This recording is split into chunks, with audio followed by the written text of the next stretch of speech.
Hey guys, welcome back to my channel. My name is Kim. If you're new here, thanks so much for stopping by. I hope that you will stick around by hitting that subscribe button down below. So I am here today with my second reading vlog of Vlogmas this year, and this one is going to be an author taste test.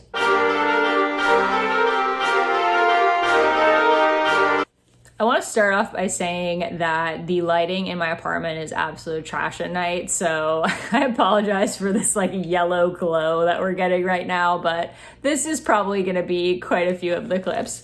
So we're just going to work with it. I do actually have a ring light, but it makes me look like I'm literally standing in front of the sun. It's like excessively bright, and so I would rather not. Like, let's just have this yellow lighting. So anyways, for this author taste test, I'm going to be reading 3 books by the author Megan Abbott. And I will talk through which books they are and then decide which one I want to read first. So I have 3 young adult books by this author. I've actually read 2 of Megan Abbott's books already. I read You Will Know Me and Give Me Your Hand, which are both adult thrillers, and I really enjoyed both of them. I gave You Will Know Me 5 stars and Give Me Your Hand 4 stars. So I really enjoyed both, and I wanted to choose her for my author taste test, my very first one, because I already know I like her writing and I really wanted to check out some of her other work. So I thought it would be fun to see if she's actually a favorite writer. Like, is all of her work, a hit for me, or was it just those 2 that happened to be really good that I picked up? So the books that I have here include The End of Everything. This one I believe is like a younger YA, almost bordering on middle grade, because I think the main character is actually 12. She's 13. And so this takes place in 1980s in the Midwest, and her best friend Evie are like really close. They tell each other everything, all of the secrets, and spend a lot of time together. But then her best friend goes missing, and everybody kind of turns to her and is asking her like, what happened? Would she have gone off with a stranger? Would she have taken her own life? And they're kind of questioning her, and so she goes off on her own to try to investigate and see what happened to her best friend. And then I have The Fever, which I think this is probably going to be the first one that I read. This one is about a mysterious illness that kind of takes this small town by storm. I think the main character's best friend is one of the first ones to come down with it. She has a seizure at school, and they don't know what's wrong with her, and this illness starts to I assume spread throughout the town. I don't know a ton about it. I feel like this is going to be pretty interesting to pick up in our current climate, especially being that here in Southern California, we just learned that starting tomorrow, we are officially on stay-at-home orders again. And then the last one is Dare Me. This one I believe is about a cheerleading squad. Yes, they have like a new coach come in to this cheerleading squad at their high school, and she kind of like draws all the cheerleaders into her life. She's very charismatic.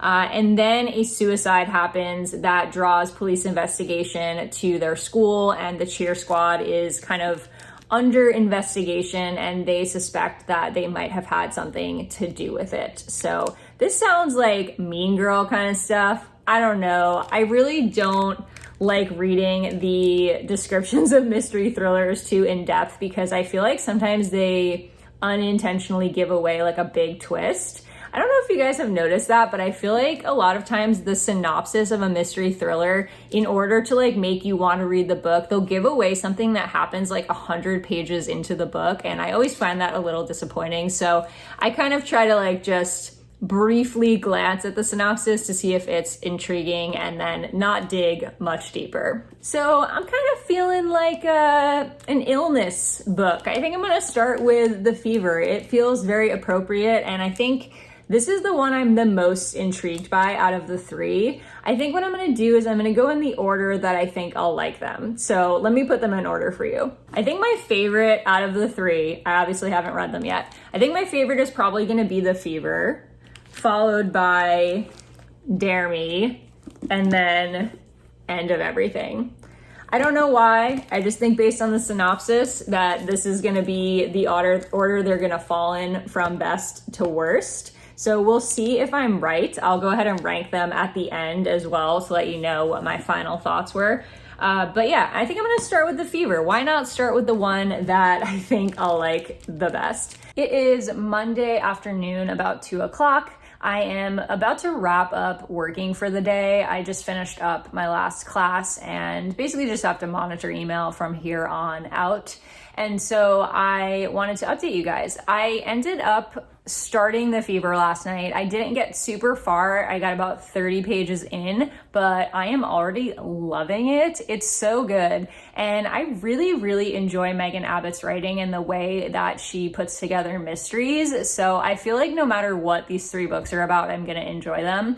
But this one has me super intrigued so far. I have no idea what's going on, but like in the best way possible. Like I'm so fascinated and really want to understand this. So basically they just keep like referencing these things that happen in their town, like these procedures that the young girls have to go through. And in the very beginning, her friend has what appears to be a seizure in class and she's brought to the nurse, and when she goes to check on her at the nurse, she's acting very animal-like and weird. And so I'm already like hooked. I don't even care what the explanation is for any of this because I'm already super intrigued and I just want to know what's going on. So I have some editing to do this afternoon after I finish up with work, and then I'm gonna jump right back into The Fever and make as much progress as possible. And I will update you guys a little bit later.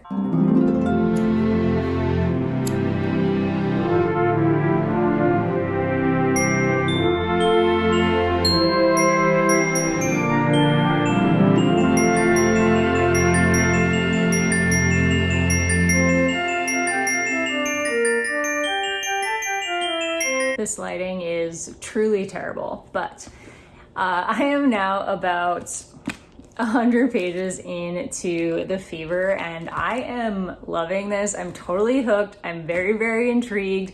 I will keep this spoiler free, but now that I'm a little bit further into the book, I feel like I can give you a better synopsis.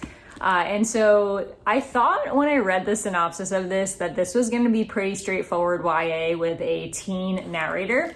But this book is actually told in alternating perspectives between 3 different characters. So it's switching perspectives between Deanie, who seems to be, I think, like around 15, and her older brother Eli, who I believe is a senior at the high school, and then the dad is actually one of the perspectives. So you're also hearing from an adult, which is interesting because I don't know if this is technically considered YA if you have an adult perspective, even though the other 2 perspectives are also teenagers. I don't know, but it's really interesting that it's switching between these 3 perspectives of this family, and it does it like really flawlessly, and it's not necessarily by chapter. Like a chapter can switch between all 3 of their perspectives. It's not like one chapter is Deanie and then Eli and then the dad, whose name is Tom. So I really like that, and I think that this book really successfully uses multiple perspectives because I'm not always a fan of multiple perspectives. I think some books do it really well, but what I don't like is when there's multiple perspectives that are telling the same event from different perspectives. So like I don't like when it's repetitive, where like I hear the event from one character's perspective and then I hear the event from another character's perspective, because I get really bored. Like one that comes to mind that did that was Carrie, where it was like the entire book was basically about one event and it was just told from like a million people's different perspectives, and I hated that and I thought it was super boring. But this is not like that. It moves flawlessly through the plot and just switches like from perspective to perspective, so you're never hearing a repeated event. It's really like moving the plot forward still. You're just seeing these events from different people's perspectives, all within this one family. There are a lot of interesting things going on. Basically, in the very beginning of the book, one of Deanie's best friends, Lise, has a seizure at school and they don't know what caused it, but afterwards Lise doesn't look the same. Deanie thinks she doesn't look like herself, and she's acting almost like animalistic in the nurse's office. And then she ends up going into cardiac arrest and they have to take her to the hospital. So that's all like in the very beginning. That's kind of the kickoff for the entire story, is that they don't know what's wrong with Lise.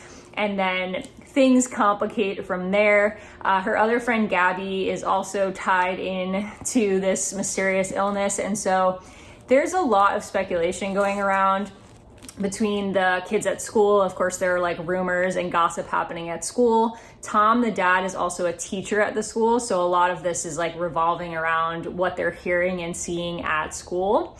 And it seems like, I mean, there's a lot of speculation as to what could be causing this illness. They have brought what seem like CDC type people, like disease control type people, into the hospital where Lise is. And so it's like a big deal. There's something going on that is a big deal. It's interesting because I didn't think it was going to go in this direction based on the synopsis, but there's a lot of tie-in to like females and like female sexuality, which is really interesting. There's a lot of kind of commentary on like virginity and underage sex and even like vaccinations, and like Lisa's mom is a like anti-vaxxer and like makes her eat like super healthy and is like all about like clean everything, right? And there's also like Gabby has like this whole like sordid family history, and there's a thing going on with the lake.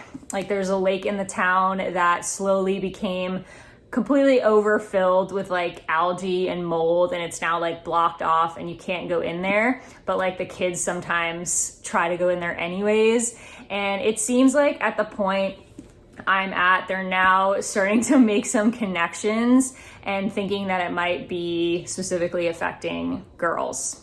I won't say any more than that, but yeah, I'm super intrigued. I really love the way that Megan Abbott writes mysteries because I think they're super original. Like every mystery, well, this is the third one I'm reading by her, but every mystery I've read by her so far is like really unique. It's unlike any other mystery I've read. And I feel like with mystery thrillers, they tend to kind of recycle the same tropes. And I don't feel like Megan Abbott does that. I feel like she always comes up with a really unique mystery and a unique element to her mysteries that make her stand apart from other mystery writers that I personally have read. And I also feel like she does a ton of research into whatever she's doing. Like for the You Will Know Me book, like she knew a ton about elite gymnastics. It got into like a lot of detail. In Give Me Your Hand, there's scientists working on this drug for PMDD, and she did a ton of research into not only the affliction, but also into like the science behind it. And I just feel like her books are really intricate and well-researched, and I'm seeing the same thing here, and I'm really interested to see what direction this goes in. I think I'm starting to pick up on where this might be going, but I'm still like super confused in the best way possible. Like I love how she gives you just enough information that you're like hooked and you want to know what's happening, but you don't feel completely lost. Like I feel like I kind of get what's happening and she's giving me like little hints and clues, but I'm still like so intrigued to see where this is going. I am gonna put this down for now because I want to watch some Queen's Gambit and play some chess online because I'm cool like that. And then, yeah, I don't know. I probably will pick this up again before bed, but I will probably stop vlogging for the night because I'm pretty tired. And so I will update you guys tomorrow with any progress that I have made. So it is Wednesday afternoon. It's like noon on Wednesday. I forgot to update you guys yesterday, but I did do a bunch of reading and I am now finished with The Fever by Megan Abbott. So let me tell you a little bit about my final thoughts. So for most of this book, I genuinely had no idea where it was going or what was happening. Like I felt confused in a good way for a lot of this book, in that I was like intrigued and couldn't figure out the direction it was heading or what the answer to the mystery was. And I really like that. It was like a good confusion. It wasn't like I don't understand. It was more like I'm very intrigued and can't guess at like what's gonna happen. So I really did enjoy this book. I think overall, I just really enjoy Megan Abbott's writing and the way that she sets up mysteries. However, I think I was incorrect in identifying this as a young adult novel. I kind of assumed that based on the fact that it is about teenage girls, and yes, that is the focus. However, as I said, I think in a previous clip, one of the perspectives is her dad, who is an adult. And so although 2 out of the 3 perspectives are teenagers, I still feel like this reads like an adult novel, much like her other 2 novels that I read. I was thinking about it, and You Will Know Me also stars a 16-year-old protagonist, but is like very clearly an adult novel, because just the way it's written, it reads like an adult novel. And I think that this is the same. I've seen it marketed as both like YA and adult, and I was reading some reviews on Goodreads after I finished, and a lot of people were referring to it as YA. So I don't know really where this falls. I will tell you that my library shelved it under adult fiction. So I don't know if that means anything. I do think that this definitely deals with some more adult concepts, and so that kind of makes me veer on the side of saying this is more of an adult novel. The writing sounds more adult, the way it's formatted is more adult, and I just don't think it reads like a YA novel, honestly. There's some more explicit content, nothing like crazy, but I do think that they talk about sex and sexuality in a way that you wouldn't typically see in a young adult novel. Like, it's talked about pretty openly throughout the book, and is kind of a big focus of the mystery, is kind of these teen girls having this like sexual awakening or their first sexual experiences. I wasn't really sure how I felt about the ending. Honestly, the way it wraps up is still a little confusing. However, I do feel like we got like a conclusion. It just was not as, black and white, I guess, as a lot of other mystery thrillers are typically. But I kind of liked that. I kind of enjoyed the way that this ended. I won't spoil anything for you, but there were a lot of theories getting kind of like thrown around throughout the book, and a lot of misleads. And I feel like that's pretty typical of Megan Abbott, where she kind of gives you a lot of different things that it could be, and the characters are speculating a lot of different things that it could be. And in the end, I never managed to guess the actual twist or the actual conclusion. So I think that's kind of cool. I like that her novels are very unpredictable. I also just really enjoy her writing style. I know a lot of people aren't a huge fan of her. Like, I even noticed that this has a pretty low average rating on Goodreads. It's like a 3.11, I believe, which is pretty low. And I feel like a lot of people do take issue with the way she writes, because it is very like introspective. But again, I don't think this is aimed towards a teen audience. And I think a lot of people are reading this and thinking that it's a YA novel and expecting that type of writing. And it's just not. Like, that's not the type of writing you get. It's very introspective. It's very gloomy and dark and almost like noir-ish.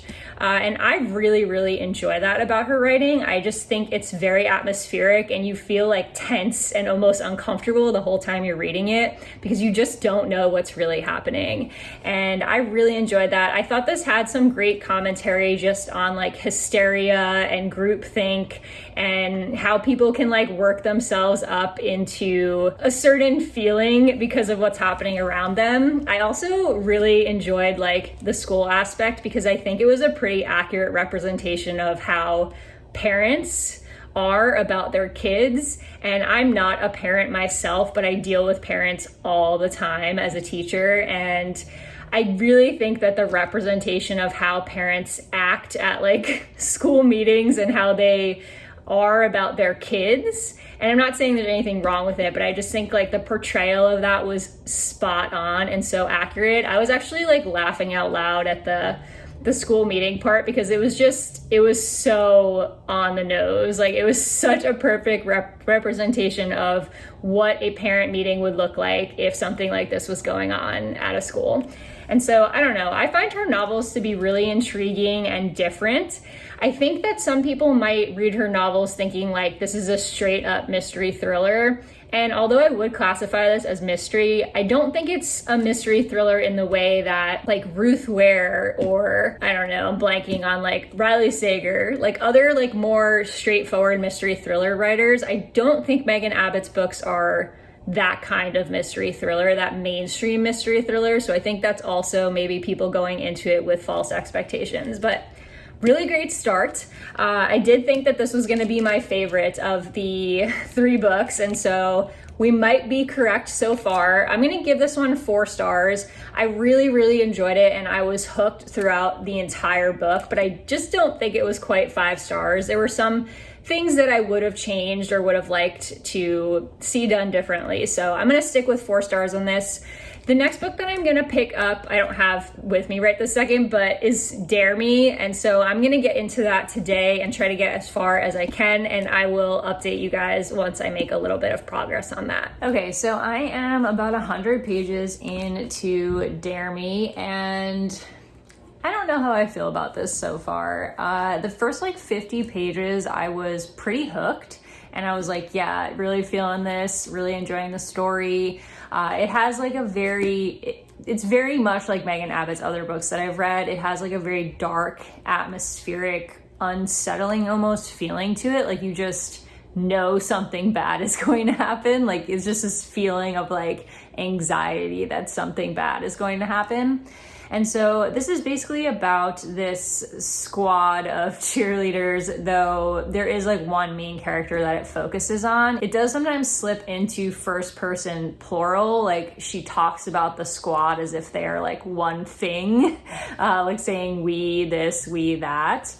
And much like her other books, there is like that feeling of a lot of like introspection and reflection and kind of like a slow burn anxiety rather than a fast-paced action-filled thing.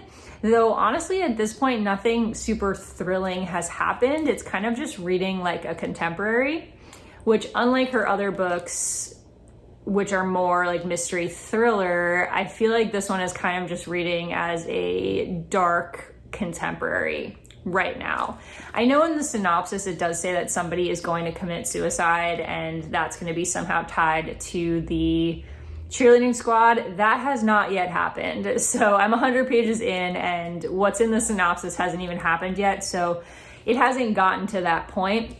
It's just been a lot of buildup of like meeting the girls on the squad. The new coach comes and like getting to know her. And she's like this very kind of twisted character in a way. Like she's very like tough and raw and real, but she also does some questionable things. And so like it's this feeling of the main character Addie really wanting to please this new coach, and many of the other girls kind of like catering to her and like flocking around her like she's this like really cool thing. And it has that feeling of just like teenage girl drama for sure. Not necessarily in an annoying way, but just in the way that like girls are mean to each other, and that's kind of like unsettling and unpleasant to read about sometimes, how cruel teenage girls can be to each other. So it's there's been a lot of buildup. Like they're training, they're getting better as a squad. There's a lot of talk about cheerleading. And so like a lot of technical terms that I'm not really familiar with and I've had to look up because I don't necessarily know what they're talking about. And like a lot of just the girls getting stronger as a squad and individually. And then one of the other like main characters, Beth, who is Addie's best friend, is kind of at odds with the coach. Like from the very beginning, she doesn't like the coach, and she was the captain before the coach came around and has always kind of run the squad. And then the coach comes in and takes her place, and Beth doesn't like that. And Beth is very like mean girl. So yeah, it's just been a lot of like girl drama, mean girl stuff, and just kind of this feeling that like something bad's going to happen. Like all these little things that are happening just feel like they're leading to something bad happening. But I'm guessing that's going to be the suicide. I don't know because nothing has really happened yet. I do have to say, like, after the first 50 pages, I did start to get a little bit bored because it just didn't feel like anything was happening. Like the latter 50 pages that I read from like 50 to 100, have been kind of a lot of the same, and it just still feels like the plot hasn't really picked up yet.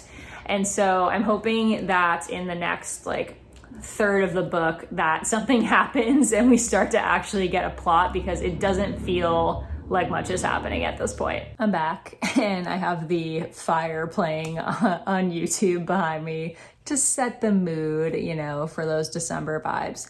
But I am now 200 pages into Dare Me, and I'm feeling pretty much the same. I feel like this is a little bit different than Megan Abbott's other books that I have read, and I'm enjoying it a little bit less because it's less mystery focused. So I feel like her other books, the mystery comes in right away and the entire story is focused on that. Well, this is much more, as I said before, like a dark contemporary. I still feel that way. I still feel like it's more a dark contemporary than it is a mystery thriller. And at this point, they have brought in the suicide that's mentioned in the synopsis. So that has happened, and that has added a mystery element to it. And so there is like more suspense building up about that, and kind of clues and trying to figure out what really happened. But it still feels like it's focused more on the characters than the mystery, if that makes sense. It seems to be that Abbott's trying to make a commentary on the dark side of teen girls, because there's a character, Beth, that I mentioned earlier that's like very much a mean girl, and it's been very focused on like the development of her character and Addie's relationship with the coach and Coach's character. So it's very much like this tension between characters, and it's kind of trying to, I think, make a point about what people are willing to do to get what they want, to be very vague about it. And so, yeah, I'm enjoying it enough that I want to keep reading. I have some guesses as to what might really be going on in regards to the mystery, and I feel like that's mainly what's holding my attention right now. Like, I'm mainly just invested in finding out the mystery aspect more than I am caring about the characters. But I do think that, much like her other books, this does kind of build this dark, unsettling atmosphere between the characters, and that has stayed consistent throughout. So I do still enjoy that about her writing style, but I think this may be the earliest of the books I've read from her, like publication wise. So it's possible that like her writing style has evolved since this book, since I have read many of her newer ones. But yeah, so I'm gonna finish the last like 100 pages or so, and I'll let you know my final thoughts when I'm done with that. I just finished Dare Me, and yes, I still have the fire going in the background. Pretty much like since Thanksgiving, this has been happening. But anyways, yeah, I thought this book was fine. I enjoyed it. I am not sure which rating I'm gonna give it yet. It will probably fall around like a 3.5 stars. I didn't enjoy it as much as I have Megan Abbott's other books, but it was still enjoyable. Like, I enjoyed the experience of reading it. I liked it. I thought it was a well-constructed story. However, it just didn't do it for me, I guess, the way that the other books that she's written have. And I think that's honestly because this is much less focused on the mystery element. I think what I really enjoy about Megan Abbott's books are the mystery elements, because I think she's really good at constructing an interesting mystery. But this was definitely like less about the mystery. Like, the mystery was a minor element in the plot and wasn't really the focus. It doesn't even come in until halfway through the book. So I feel like this was much more focused on teen drama and cheerleading, which is fine if you enjoy those things. And I didn't dislike that element necessarily, but it wasn't as interesting to me as some of the other concepts she's written about. And so, yeah, I don't know, it was fine. I think if you are interested in reading this book, it is worth your time, but I would go into it knowing that like it's a lot of teen girl drama and a lot of cheerleading talk. So like if you're gonna be bored or annoyed by that, then this probably probably isn't the book for you. I wasn't bothered by it, but I also didn't necessarily enjoy it. There's a lot of like technical cheerleading jargon that I had to like look up because I didn't know what they were talking about. But yeah, it was what it was. It's definitely more of a character study. It's definitely more character focused and character driven than it is plot driven. And it is a bit more slow moving than some of her other books. So like, if you've read other Megan Abbott books and you thought they were like a slow burn, this is even more so a slow burn. It's just this constant like feeling of unsettledness and like anxiety that something bad is going to happen. And it's very much about female friendship and toxic friendships, which Megan Abbott does write really well. But I can honestly tell that this is like an earlier book of hers. I realized that I'm kind of going backwards because I've read like her two newest ones and now I'm reading her backlist in backwards order, if that makes sense. So I realized that I'm like kind of going backwards as far as like her writing evolution. So obviously as I get to these earlier books, they're not going to be as well written as her newer books because she's evolving as a writer. I have one more book left to read, and this one's actually shorter, so that is The End of Everything. This book came out in 2011, so this was prior to Dare Me. This is one of her earlier books. I think she has written books prior to this, but this is one of her earlier, like this type of book, you know, like this kind of like dark contemporary / mystery thriller. I'm not completely familiar with her backlist beyond this. So this one, as far as I know from the synopsis, which I didn't honestly read too closely because I've learned that that's going to give me spoilers. But this is about a 12-year-old girl. It takes place in the 1980s in the suburbs, and her best friend disappears, and everyone kind of looks to her to find out what might have happened. And she goes out to try to figure out what happened to her best friend. Sounds super simple. After reading Dare Me, I feel like this might be my least favorite of the three, just because it seems like the further back into her backlist I go, the less I like them, at least so far. But yeah, I don't know. We'll see what happens. It's only like 250 pages, so this should be a pretty quick read, and I'm planning to get through this today. I will update you guys once I make it, I don't know, about 100 pages in. I am 100 pages in to The End of Everything, and it's fine so far. This is definitely different, even more different than the other Megan Abbott books that I've read, because, I mean, this is an earlier book by her, so it makes sense, but I feel like her writing style wasn't fully developed at this point because it's still, I don't know, this book reads like a lot softer. In that the narrator is very innocent and it's kind of this like dreamlike feel to it, if that makes sense. The main character is 13, and much like Megan Abbott's other books, even though there is a teenage protagonist, it still reads like an adult novel, and I still feel like this is written for adults, even though it has a child protagonist or a teen protagonist. This isn't, in my opinion, a YA book. But yeah, I don't know, something about the main character and just like seeing through her eyes is very dreamlike and wistful and kind of like soft, if that makes sense, even though there is like some dark stuff happening. So essentially, no spoilers, but essentially this is about the main character, who I'm already forgetting her name, Lizzie. She's 13 and her best friend Evie disappears. Like at the beginning of the book, they're very, very close. They've been close since they were very young. They do everything together and share everything together. And they are playing together like one afternoon, and she leaves Evie at the school. It's during the summer, so it's not like a regular school day, because her mom picks her up to go to the mall to get a dress for an upcoming event. And that's the last time she ever sees Evie. This happens like very early on in the book. And then the whole book is basically just about trying to figure out what happened to Evie, at least so far. I'm 100 pages in. And so obviously everyone is understandably distraught. Evie is also 13 and she has just disappeared and no one has any idea what's happened to her.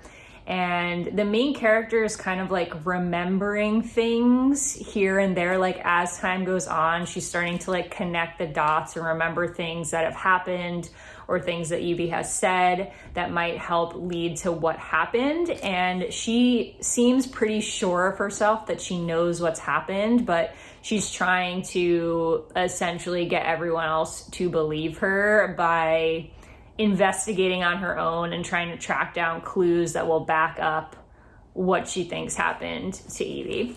So that's pretty much it. It's definitely very slow moving. It's definitely a very like slow burn mystery. There's not like a lot of tension, I would say, which is interesting because I do feel like a lot of times with a mystery or thriller, even with other books by the specific author, there's that feeling of like dread and anxiety of like something's building and like something bad is going to happen. While obviously something bad has already happened when a 13-year-old has gone missing, but there's not that same like tone and that same sense of dread building up. This is again just like very like slow and dreamlike and weird.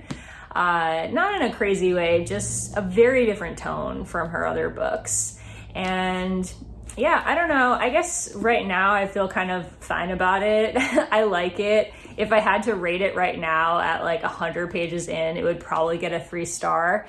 I'm having a little bit of trouble focusing on reading today. I'm just honestly completely exhausted from this week, but I do really want to finish this book. So I'm going to try to plow through the last like 150 pages tonight. And I will update you guys probably when I hit like the 200 page mark. I just finished the end of everything and I really don't know how to feel about this one. So it ended up being very, very different than what I thought it was going to be. And let's just start by saying, definitely look up trigger warnings for this book. I don't want to tell you what they are because it will ruin the plot. But if you are someone that is sensitive to things, especially involving children, then I would definitely look up trigger warnings before deciding to pick this up. This got very dark very fast. And although it did continue to maintain that sort of like dreamlike, wistful quality all through the end, some really dark stuff happens, and this deals with some very, very heavy topics in a very weird way. And that's like all I can really say without spoiling it. Like the author's tone and way of writing about this topic was not necessarily like there was nothing wrong with it. It was just an interesting approach to discussing this topic. And I think part of it was because it is from the viewpoint of a 13-year-old girl. And so you're seeing all of this happening from the view of a child rather than an adult. However, I just feel like it was just weird. I don't know, not in a bad way. It was just a very unique way to deal with this topic that I won't tell you because it will spoil the book. But overall, I think I'm going to probably give this a 3-star.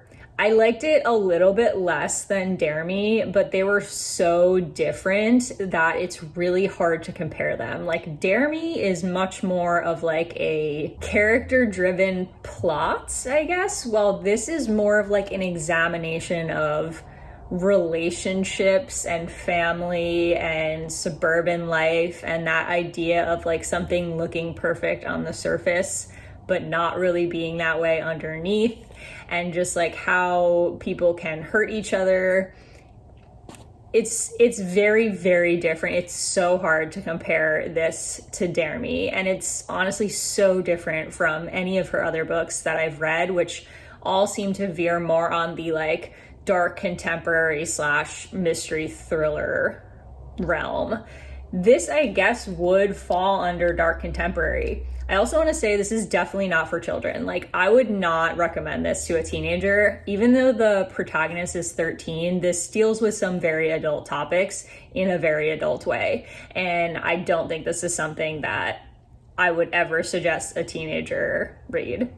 I mean, a lot of her other books, it's like they're clearly written for adults, but I feel like a more mature teenager could read them, while this felt like too much, honestly, for a kid to be reading. So in the end, I would say this would be my order of enjoyment. The Fever #1, then Dare Me, and then End of Everything was like enjoyment wise. Even though like this is gonna get 4 stars and these two are probably gonna get 3 stars, I feel like this is the order that I enjoyed them. I was actually right. I guess the exact order that I was gonna put those in. So that's good. I predicted my taste very well.